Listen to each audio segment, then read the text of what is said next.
All right, mga kababayan, mga kaibigan, mga katokis, mga kapots. Kamusta po kayong lahat? And once again, welcome po dito sa ating mumunting channel, Simply Tokis Vlog.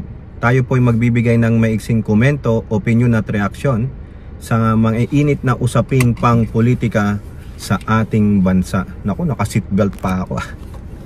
Okay, ano pong pag-uusapan natin mga kababayan, ano? Ito po, talagang makikita nyo ang pagiging tanga o di kaya lutang nitong isang senador na ito. Nako, mga kababayan, nakakahiya po talaga itong senador na to. Ewan ko ba paano naging senador itong isang ito na muang kinuha po nila lahat ang kalutangan na meron si Mama Lenlen. Buti pa si Mama Lenlen ngayon po ay totoong nagtatrabaho bilang mayor doon sa kanyang bayan sa Naga City at doon po sa kanilang Angat Buhay Foundation na pribado. Marami pong natutulungan yung Angat Buhay Foundation, ano? Napakagaling, no? Talagang tama po 'yan, no? Mag-build up ng portfolio si Madam Lenny, Madam Lenny na. Malay natin, no? Kung sasabak ulit siya sa national stage, sa highest position in the land o of the land, baka may pagkakataon na, no? Galing-galingan ng mga kakampings. Okay, at ganun din po itong butihing mambabatas na galing sa Ilocos Norte, meron pong panawagan sa kapwa niya mambabatas. Huwag mong babuyin ang Kamara de Representantes. Nakakahiya na po. Okay, so shout out po muli sa inyo and may God bless us all. So unahin natin pag-usapan itong senador na kinuha po ang kalutangan ni Mama Lenlen ng mga kakamping. So si Mama Lenlen wala na po sa pagkalutang. Hindi na po siya lutang. Kinuha na po ng mga Duterte minions, kinuha na ng mga anak ni Duterte ang pagiging lutang ni Mama Lenlen. Talagang bilog po ang bola. Sometimes you're on top, sometimes you're on the bottom. O noon kinawawa natin si Mama Lenlen. Ngayon, kakawawain natin itong mga hinayupak na mga Duterte and their minions. Ang tinutukoy po nating senador, mga kababayan, ay walang iba kundi si Senator Ronaldo Bato, the original puncher, authentic idiot de la Rosa. Nakakahiya po itong senator na ito, mga kababayan. Ako po nahihiya sa institusyon ng Philippine Military Academy kasi diyan po nag-graduate si Senator authentic idiot na puncher hole na Bato. At nakakahiya po sa institusyon ng kapulisan kasi ginawa pa itong Philippine National Police Chief. Nakakahiya po. Bakit? Kasi you produce a very stupido na senador. You have produced a very stupido na isang PM mayor. You produce a stupid, walang kwentang PMP chief. Why? Dahil po, diyan po sa article na ito ng Politico, sinasabi niya, bakit daw nag-resign si speaker o si former speaker Martin Romualdez. Ito ba ay sign of guilt? Really? Really? Even though nagtatanong ka ba to, but your line of questioning is very malicious. Pero even though it's malicious, katangahan pa rin yan, mga kababayan. Hindi porket nag-resign yung tao sign of guilt na. Guilty na siya doon sa mga akusasyon na sinasabi.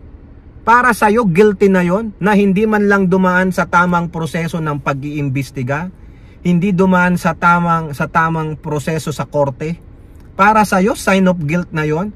So lahat pala na nagre-resign sa pwesto, halimbawa, ordinaryong mamamayan nag-resign sa pwesto, guilty. Yung mga ibang bansa ang opisyal tulad ng sa bansang Hapon, just to mention, kung yung mga opisyal nila ay nasasangkot sa mga aligasyon ng katiwalian o anuman krimen, nagsisipag-resign. So lahat yon guilty na sa'yo. Sa tingin mo pag nag-resign ang isang tao, guilty na? So hindi pala makapag-resign si Robin kasi sasabihin mo, guilty. So ikaw ba ay nag-a-advise kay Robin na wag kang mag-resign kasi sasabihin nila guilty ka? Ikaw lang yung nag-iisip ng bato. 'Di ba? Si Senator Robin Padilla, yung huling-huling privilege speech niya dahil nga dun sa siya po ay na fake news sa pagganon niya sa bandila at sa watawat o sa pambansang awit. Hindi naman pala daw po siya nag middle finger, pero sa galit niya dun sa kanyang privilege speech, kung gusto niyo mag-resign ako, magre-resign ako.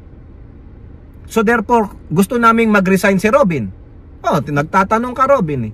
Sa aming mga mayoryang mamamayan, gusto namin mag-resign ka na. O bakit hindi mo gawin? Bakit? Si Bato ba ang nag-a-advise sa'yo na huwag kang mag-resign kasi it's a sign of guilt? So tandaan ninyo mga kababayan, yung utak ni Bato, walang kwenta.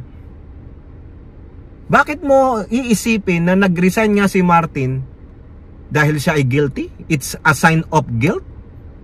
Patunayan mo ba to? Kaya nag-resign yung tao kasi hindi niya na maatim na masira pa yung very institusyon na kung saan yung iba naman dyan matitino na dadamay. Out of delicadeza, ayan ang tawag dyan, Bato. Hindi mo ba alam yon? Kasi kayo na mga Duterte at mga Duterte aso, mga Duterte tuta, mga Duterte puppet, walang delikadesa. May mga aligasyon nga sa inyo eh. 'Di ba? May aligasyon sa inyo, sa grupo ninyo, sa mga kasamahan ninyo, pero ayaw magsipagbitaw. 'Di ba? Lalong-lalo na yung amo mong tokmol na vice presidente. Mabuti pa si Martin after contemplating, akala nyo nagtagumpay kayo, akala nyo mailalagay nyo yung mga tuta din ninyo. Hindi po eh. Alam ng Pangulo ang galaw ninyo. Naka-microscope din kayo sa Pangulo. Pero ikaw ba to, ang utak mo lutang. Kinuha nyo na yung lahat ng pagkalutang ni Mama Lenlen. Mabuti pa si Mama Lenlen. Silently working. Kudos po kay Mama Lenlen. Sabaw na sabaw ang utak mo. Bato. Oo. Malabo pa sa sabaw ng pusit, ika nga ni Mike Abe. Nag-resign lang. Sign of guilt na? Ganun po ba yun? Bato? Hindi ba nag-resign dahil out of delicadeza at harapin niya yung mga akusasyon? Hindi tulad ni Tokmol Sara Duterte. Ayaw mag-resign, ayaw harapin ang akusasyon. Yun ang talagang may tinatago. Yun ang takot na takot. Diba? Bago mo sabing sign of guilt, pakitaan mo muna. Yan tayo eh. Mali ang iyong inhibition. Masyadong mapaglaro ang utak mong malabo pa sa sabaw ng pusit. Napakadumi ng utak mo. Nakakahiya po. Biruin mo, naturingan kang graduate ng PMA. Ako ginagalang ko ang PMA. Napakatatalino, napakahusay po ng mga ating mga kadete dyan at yung mga namamahala dyan. Pero meron kayong isang nakaligtaan, na isang pusit, si Bato. Tanga eh, no? At kawawa rin po ang institusyon ng PMP. Dahil meron kayong mailalagay dyan na larawan ng isang former PMP chief na tanga at lutang.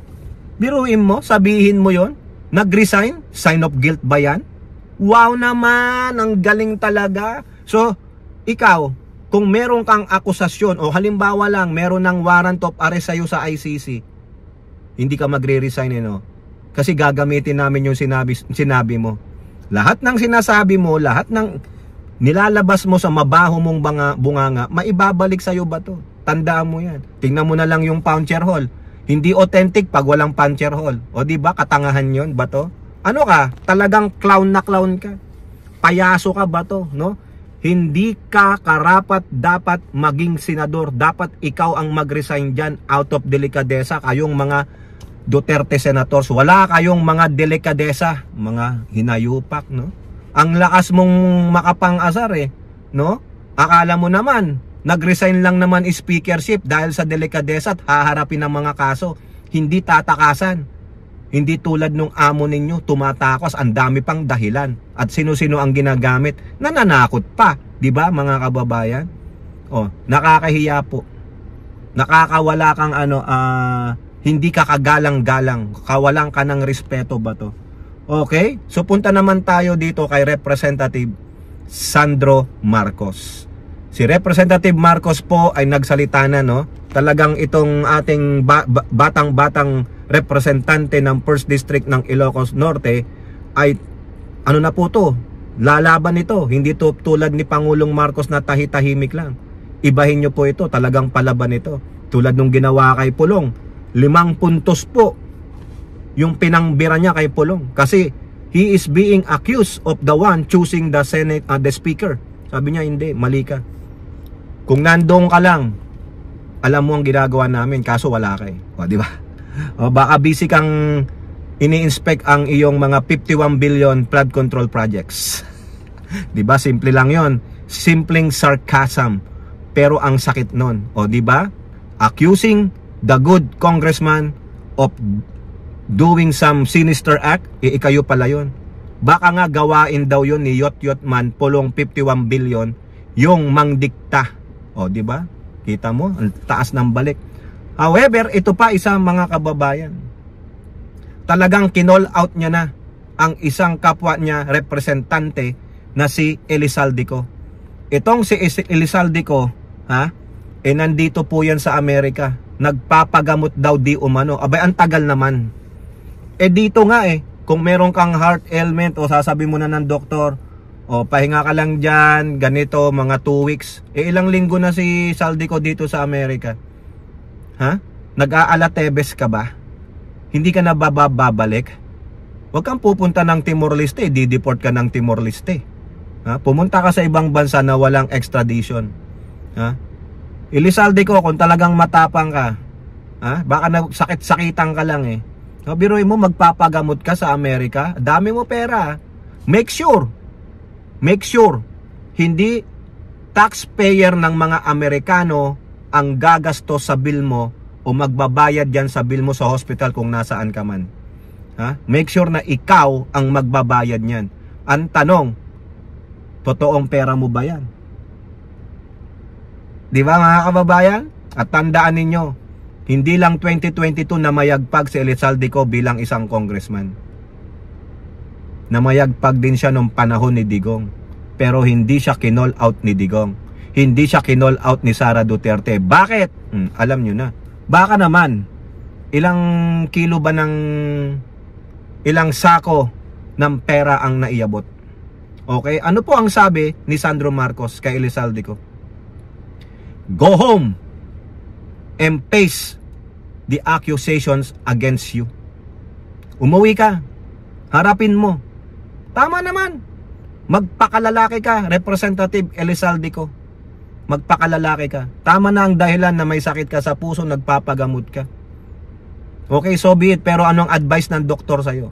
You stay here forever in the United States? Hindi ka katanggap-tanggap. Isusumbong kita kay Donald Trump. Susumbong kita sa Immigration Department dito sa Homeland Security.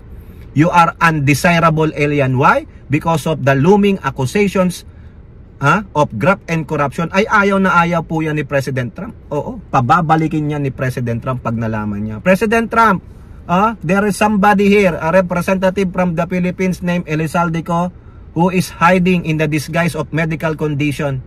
Please, send him home. Deport him. Di ba? President Trump. Yan ang aming presidente. Okay? No? Sabi ni Sandro Marcos, go home and face all the allegations against you. Nakakahiya po ang institusyon natin kung may mga ganyan hindi ka haharap. Tumalima na po si former Speaker Martin Romualdez. No? Sasagot yan, sabi niya. Sasagutin niya. Haharap siya sa investigasyon ng Independent Commission. Harapin ninyo, magpakalalaki kayo. Antayin nyo yung komisyon na mag-decide. Pero dapat fair. Dapat si Magalong hindi talaga kasama yung hinayupak na yan no? Sobra kang Magalong, nilalabag mo ang batas, Magalong Lumalabag kayo sa batas. Hindi ka dapat diyan. Biro mo mayor ka, tapos member ka ng commissioning body. Conflict of interest po yan, mga kababayan. Okay? O tanong nyo pa sa Civil Service Commission. Ha? Conflict of interest yan, magalong. Kahit na ano pang sabihin ninyo. Okay? Special advisor, hindi pa rin pwede. Pinagre-resign nga siya, ayaw niya di ba? Okay, so yan po, no? Si House Majority Leader, Representative Sandro Marcos, kinall out na po si Elizalde. Umuwi ka, Elizalde, magpakalalaki ka. O kayo po, ano po ang inyong masasabi? Comment down below and don't forget to like and share. Hope to see you on the next videos. Bye-bye. God bless.